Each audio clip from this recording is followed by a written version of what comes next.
I sat at the head of the long mahogany table I bought with my first real paycheck, the one I earned the year our business finally turned a profit. And now, 20 years later, I watched the people I loved most raise their hands, one by one, to vote me out of the company I bled for. Even my brother, even my wife, even my son. The room was quiet, but not silent. Silence has dignity. This was something else. This was the thick, suffocating kind of quiet that comes after a betrayal so deep, even oxygen feels like it shouldn't be trusted. I didn't say a word, just nodded, and walked out of the boardroom I built. You know, when you build something from scratch, something real, there's this invisible thread that binds you to every corner of it. I used to think it was pride, but it's more than that. It's memory, muscle, pain. It's staying up until 3 a.m., labeling shipping boxes by hand while your kid sleeps in the back seat of your truck. It's taking second jobs so payroll goes out on time. It's putting everything, your credit, your marriage, your sanity, on the line because you believe. I built Levinson & Co. out of my garage when I was 27. Just me, an ancient Dell computer, and my dad's dusty old filing cabinet. We started with nothing. No capital, no clients, no fancy degrees. But I had grit, and I had Rachel. Rachel was my wife. Still is, technically. We've been together 25 years, since college. She was there for every breakdown, every breakthrough. She used to run logistics from our kitchen while bouncing our son Elijah on her hip. Elijah, our boy, was never supposed to take over the business. I didn't want that for him. He was always the creative type. Smart, emotional, sensitive in a way that I admired, but also feared. Business isn't soft. It chews up soft men. Then there's my younger brother, Josh, the golden child. Harvard MBA, wears suits that cost more than my first car. He came in 10 years after I started the company. I hired him because he was drowning in student debt and couldn't land a corporate gig that would give him the time of day. I gave him a desk. He gave me spreadsheets. We made it work. Eventually, the business grew. Slow, steady, then all at once. Contracts, investors, offices in 3 states. Rachel shifted into a shareholder role. Josh climbed the ladder. And Elijah, well, he surprised me. He came to me after college and said, "Dad, I want in." It looked picture perfect on the outside. Family company, legacy, the American dream. But inside things were shifting, quietly, subtly. Rachel started staying late at consulting dinners. Josh stopped looping me into strategy. Elijah began questioning my decisions, gently at first, then with more edge. I chalked it up to growing pain, generational shifts. Hell, maybe I was becoming the old dog with outdated tricks. That happened. I told myself to adapt, to be the visionary leader. They said I was on our investor deck. But late at night, I'd sit alone in my office and wonder when exactly the people I trusted stopped seeing me as family and started seeing me as the obstacle. One night, I came home early from a supplier trip. Just wanted to surprise Rachel. I found her in the living room, wine glass in hand, staring at her laptop like she was watching something she didn't want to see but couldn't stop. I walked in and said, "Everything okay?" She jumped, slammed the lid shut, said it was nothing, but her eyes told a different story. Red, tired, distant. I sat next to her, reached for her hand. She let me hold it, but her fingers didn't curl around mine like they used to. "You sure everything's all right?" She paused, then smiled that polite, empty smile people give when they're done telling you the truth. "Yeah, just tired." There were signs, so many signs. But when your life is made up of millions of little moments, school drop-offs, coffee orders, quarterly reviews, the cracks don't look like cracks. They look like routine. Until one day, they don't. And that's where this story really begins. Because that day, the day they all raised their hands and voted me out, that wasn't the end. That was just the moment I stopped pretending the people closest to me still knew what loyalty meant. It started with a calendar invite I wasn't supposed to see. I was checking the shared company calendar late one night, something I'd done for years, just routine. I liked knowing what was happening across departments, but there it was, a meeting titled Strategic Realignment Discussion, Execs Only, set for Friday. No Zoom link, and I wasn't invited. That might not sound like much, but for a founder, for the CEO, that's like finding out there's a family dinner and your name's not on the guest list. At first, I told myself it was a mistake. Maybe Josh just forgot to CC me. Maybe Elijah was testing his wings, trying to be more independent. But my gut, it didn't buy it. I hovered over the attendees, Josh, Rachel, Elijah. 2 senior managers I'd brought in personally. Not one of them said a word to me about it. I didn't ask. I just waited. That Friday, I made an excuse to leave early. Told them I had a dentist appointment. Then I doubled back to the office 40 minutes later, parked across the street, watched the lights in the glass conference room flicker on, and they were all there, laughing, talking, plotting, something. I sat in my truck for over an hour, not moving, just watching shadows on glass. It felt like a weird dream, like I had slipped out of my own life and into someone else's. When I got home, Rachel was already in bed. She looked up from her book like she hadn't spent the evening making decisions behind my back. "How was the dentist?" she asked, casual. I stood there for a second too long before answering. "Fine, no cavity." From that point on, things changed. Josh started pushing back harder in meetings, not just disagreeing, undermining, always with a polite smile, always with numbers to back him up. Elijah stopped dropping by my office like he used to. He'd been the type to vent, to joke, to share too much. Now he was distant, formal, like I was just another exec, not his father. And Rachel? She turned cold, efficient, like she was running a script. I told myself I was being paranoid. I mean, come on. This was my family, my wife, my son, my brother. We'd been through so much together. People don't just flip like that, right? One afternoon, I walked into the office early and found the door to the boardroom cracked open. I heard voices, Josh and Elijah. Josh said, "He won't see it coming. He still thinks we're just restructuring." Elijah replied, "Are we sure this is the right time?" Josh scoffed. "He built this place, yeah, but he's not the one who's going to take it into the next decade. He can't. You know that." I didn't move, didn't breathe. Elijah's voice was quieter. "What about Mom?" "She's not saying much, Josh. She'll back the vote. She's already signed off." "Signed off on what?" I stepped back before they could see me, went straight to my office, closed the door, locked it, and sat there with my hands shaking like I was 24 again and about to lose the house. That night, I did something I'd never done before. I checked Rachel's phone. I'm not proud of it, but I needed to know. While she was in the shower, I opened her messages. There it was, a group thread titled Succession Planning. "Got the docs from legal. We'll finalize language tomorrow. Rachel, I'll call our lawyer to make sure the shares transfer cleanly. Let's keep this quiet until the vote. Are we absolutely sure? He's still my dad. He won't be after the board signs." That last line, it wasn't metaphor. It was surgical, ruthless, like I was a tumor. Something to be removed. I stood in the hallway with her phone in my hand, the steam from the bathroom fogging up my glasses, and all I could think was, what did I miss? When did my family stop seeing me as the man who built our lives and start seeing me as a problem? I gave everything to them. Every late night, every dollar, every piece of my damn soul. And they were planning to cut me out like a contractor who'd overstayed his welcome. The next morning, I walked into the kitchen. Rachel was sipping her coffee like it was any other day. I slid her phone across the counter. "You forgot to delete the thread." Her face didn't move, didn't blink, just stared. Then she said, "It's better this way, David. You just don't see it yet." Better for who? That's where the gloves come off. Explosive arguments, family lines shattered, and the empire starts to collapse from the inside. Ready to go full scorched earth? You ever reach that moment where you realize there's no going back? Not in a movie kind of way. No dramatic lightning or orchestral buildup, just a sharp, quiet knowing that something sacred has died. That was me, standing in the kitchen, watching the woman I'd shared my life with sip her coffee like she hadn't just stabbed me in the chest. "Better this way?" I repeated, barely able to get the words out. "You think this is better?" Rachel didn't even flinch. "David, you're tired. You're angry. But deep down, you know you haven't been the same these last few years. The company's outgrown you. We all have. We.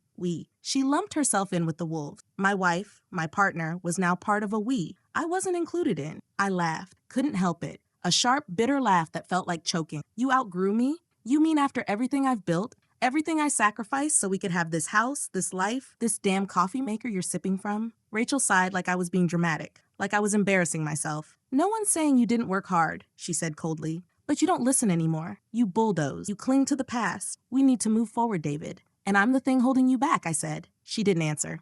That silence said everything. Later that day, I stormed into the office. Josh was in his glass-walled domain, typing away like he didn't just orchestrate a coup. I walked in and shut the door behind me so hard the frame rattled. He looked up with that smug corporate smile. "David, you should have texted. I've got back-to-backs all day." "Cut the crap," I said. "How long have you been planning this?" He set his laptop aside like he was getting ready for a TED Talk. "Look, you've been unpredictable, erratic even. You micromanage, you refuse to delegate, and the team's tired of walking on eggshells. This isn't a betrayal. It's a business decision. No, you're tired of walking in my shadow. That's what this is." Josh leaned forward. "I've saved this company more times than you realize. You just never look past your own ego to see it." I laughed again, but this one was different. No bitterness, just pure, gut-level clarity. "You're right," I said. "I didn't see this coming. I didn't think you of all people had the spine for it." That got to him. His nostrils flared, but he kept his voice low. "This vote is happening, whether you like it or not. And Rachel's with us. So is Elijah."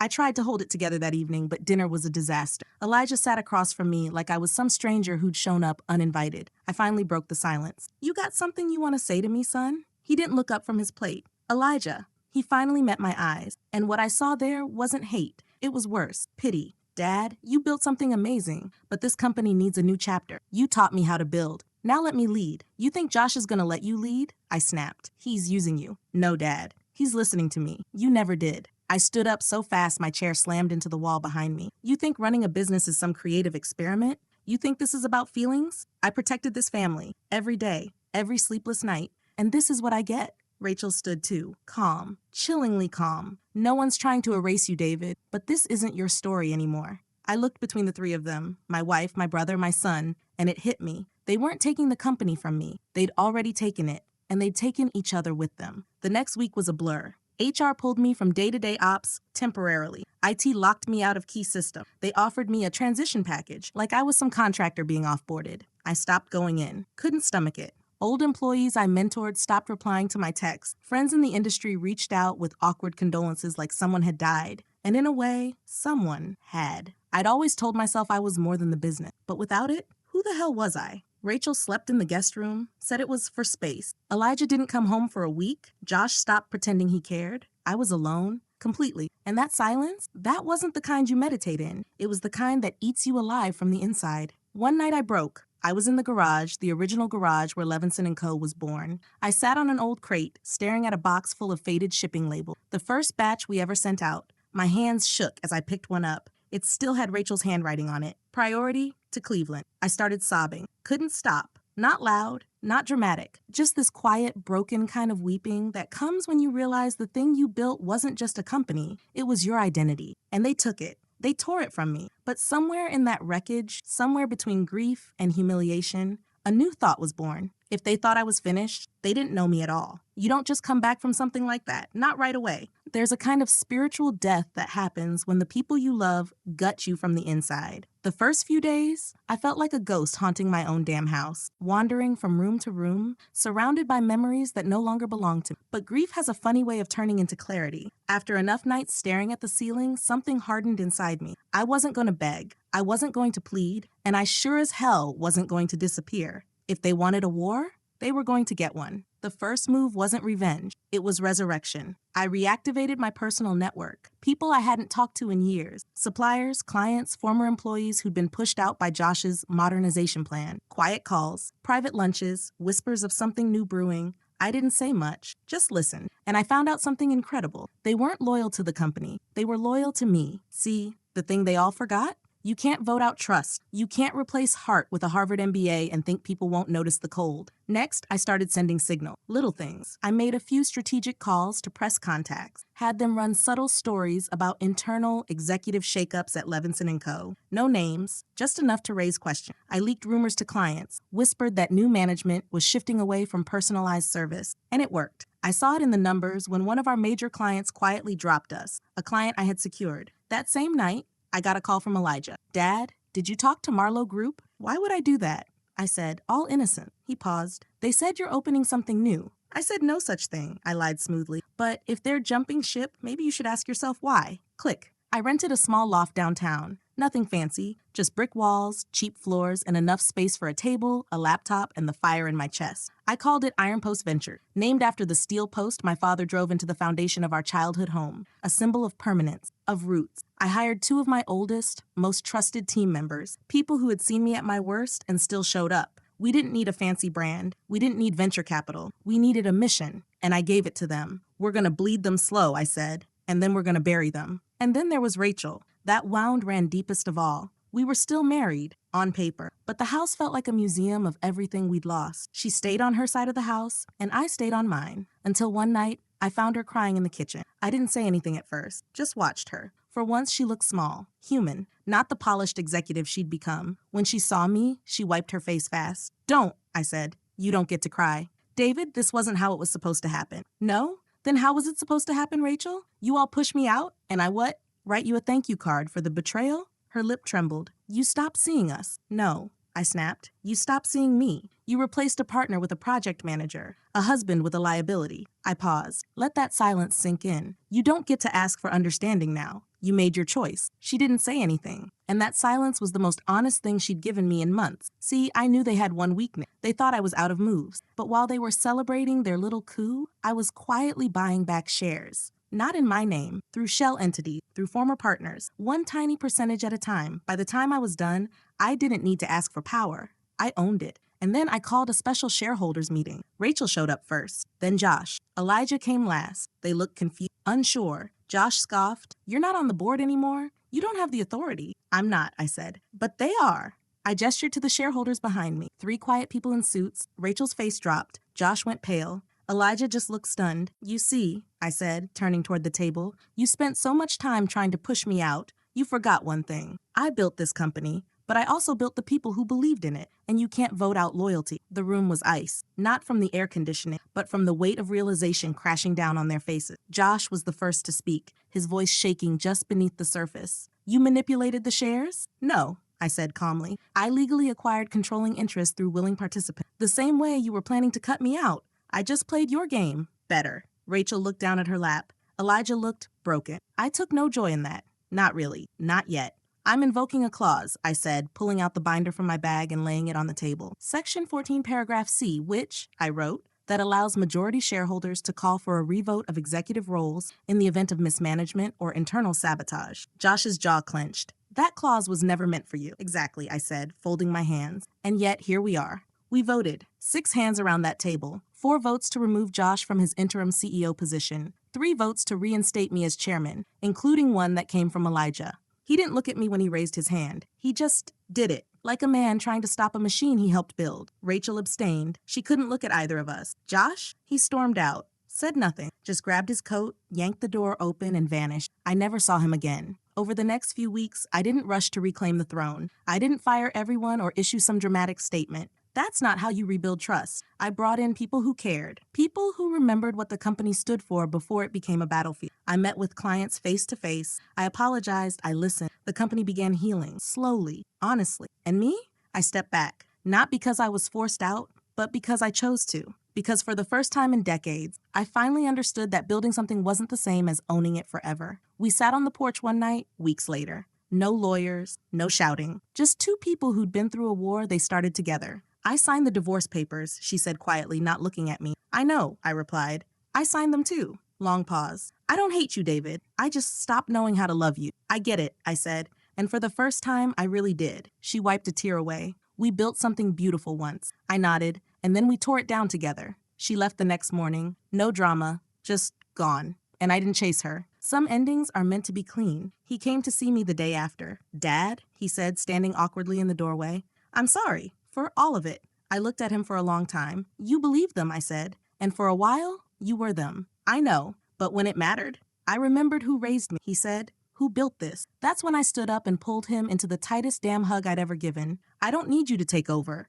I said into his shoulder. "I just need you to be a better man than I was." He nodded. "I will." So here's the truth they don't tell you about legacy. It's not just about what you build. It's about who you become when what you built gets ripped away. I lost everything. My company, my marriage, my brother. And yet, I found something else. I found me. Not the CEO, not the brand, just David, the man who survived. And now, I don't walk into rooms expecting to be obeyed. I walk in knowing exactly who the hell I am, because I earned that knowledge through fire, betrayal, and blood. They tried to bury me, but I wasn't done growing. I built this company with my bare hands, and when they tried to burn me out of it, I came back with something stronger than ownership, conviction. And I didn't just win, I became untouchable.